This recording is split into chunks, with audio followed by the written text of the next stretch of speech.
Message to market match. I wanted to just touch on this for you because I think it's an important thing that we should include in my webinar shows on a semi-regular basis, because it's just tragic how many people just forget that if you're talking to someone who might be very upmarket and might be a multi-gazillionaire, no, not me by the way, but someone who is upmarket and is a multi-gazillionaire and they're always wearing a bow tie, then do you think you could speak to them scratching your groin and having a Peter Stuyvesant cigarette in your hand and go, "Oh, g'day, Fred, how are you, mate? You know, you want to come down and have a few beers with us at the pub?" I don't think he's going to react to that, because he lives in a mansion, he drives a Mercedes-Benz, and he only goes to the, exclusive clubs. And so therefore your message to market match would be completely out the window if you were speaking to him in bogan or down to earth sort of, working class language. And so therefore you've always got to determine who is your target audience and how should you talk to them. And you should talk to them in the tonality of what they're used to. Now, we have one of our members happens to be Errol, who owns Australian Marine Wholesale, and he's dealing with people who own big boats. They're probably very wealthy people, and he sells effectively what you would call probably boys' toys to these people. The majority of his audience are male, and they're over probably the age of 40, 45, and they've got $1 or $2. And so when he's talking with them, because they are men, yes, he can talk to them in, I guess, a reasonably down-to-earth fashion, but nonetheless he knows where to draw the line in the sand, because these guys are worth quite a few dollars, and so therefore he treats them with the respect that they deserve, because they're probably driving around in a $2 or $3 or $5 million boat.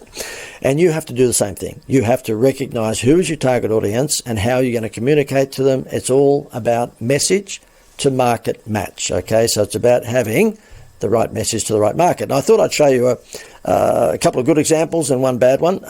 If I bring my overhead camera into being, you'll see here this happens to be a press advertisement. And as I said before in other webinars, the reason I pick on magazines and press, it's just easy to rip them out of the magazine or paper and use them as examples here with my overhead camera.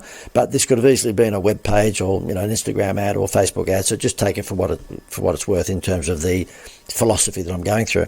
Okay, so therefore, in this instance, I give them a tick because I think they've done quite well. I don't think there's, really much they can do about the small print at the base of this ad. I'll just move that up a little bit here because there's a whole bunch of conditions that, from a legal point of view, they've got to put in there. No one will ever read those, but they have to put them there. So there's not much I can say about getting rid of that. But if you look at the essence of this full-page ad here, it's Harvey Norman, which is an electrical retailer in Australia, looks after white goods and lounge suites and all sorts of things, electronics. And in this instance, they're selling a refrigerator. And this refrigerator, they're saying buy a fridge or a freezer and receive a bonus Waco icebox valued at nearly $200. Now, the fact is that in this instance, the refrigerator they're selling here has the ice maker and everything else with it.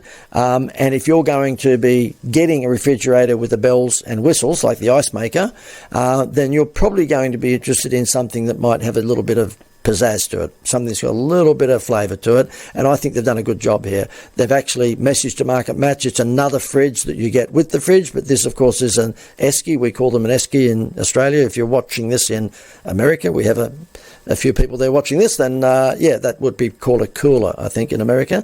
But basically it's what you take with you when you go on a picnic, and you put ice in it, and it keeps all your prawns and your food cold and your beer cold and everything else to go with it. I just think that is a good message to market match. The McDonald's Happy Meal puts a children's toy in there because the Happy Meal is geared towards children. In this instance, this refrigerator is geared towards adults who like a few tricks, otherwise they wouldn't be buying the refrigerator with an ice maker in it. So why not give them something that's related to that product and give them this? It's a little bit like if you bought a tennis racket from a sports store and they gave you maybe 2 or 3 tins of tennis balls to go with it, high grade branded tennis balls. So that is a good message to market match. If you were buying, for example, a kitchen, basically a dining room table and chairs, then perhaps maybe it would make sense that they give to you with that some ornaments that go with the table, or indeed it may very well be that they give you bonus chairs. Okay, the fact of the I'm not saying for a moment that you always have to do this. I'm not saying you always have to have your bonus related to the product. I mean, get a free holiday with a home loan had nothing to do with a home loan, and that worked very well. But in some instances like this, it just makes sense. So I think they've done a good job here. Message to market match.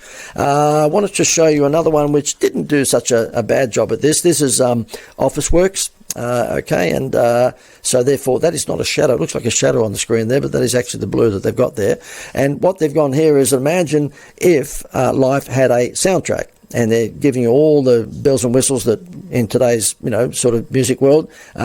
Here we have activity trackers. We've got ionic activity tracker. I don't know what that is. Volume limited Bluetooth headphone. We've got the Wonderboom Bluetooth speakers, and we've got the Bluetooth on-ear headphones. All of this is Chinese to me, by the way. But anyway, in the world of sound, this, I think, has done a reasonably good job, except they're missing one thing, okay? They've got a good range of, giving, in terms of message to market match imagery to people who are interested in, anything to do with sound equipment. But what do you think they're missing? I'll give you 5 seconds for a million Monopoly dollars. Can you tell me what is missing in this newspaper ad? It's Officeworks, okay? What is missing? You got it, humans. They don't have any people.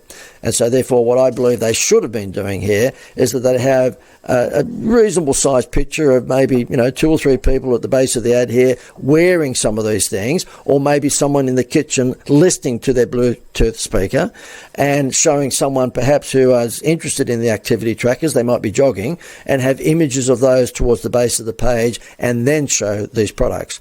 And then I think it would have been a better message to market match. They've done okay, but I think they could have done better.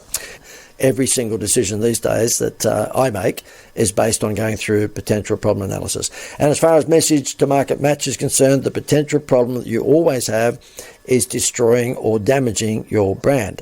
And so therefore make sure, or for that matter, not even connecting with your brand because you've got the wrong tonality, the wrong message that's not matching with your audience. So it's all about message to market match. Make sure before you put your next advertising campaign together, or your next Facebook ad or Instagram, whatever it might be, that you've got the right message to the right market.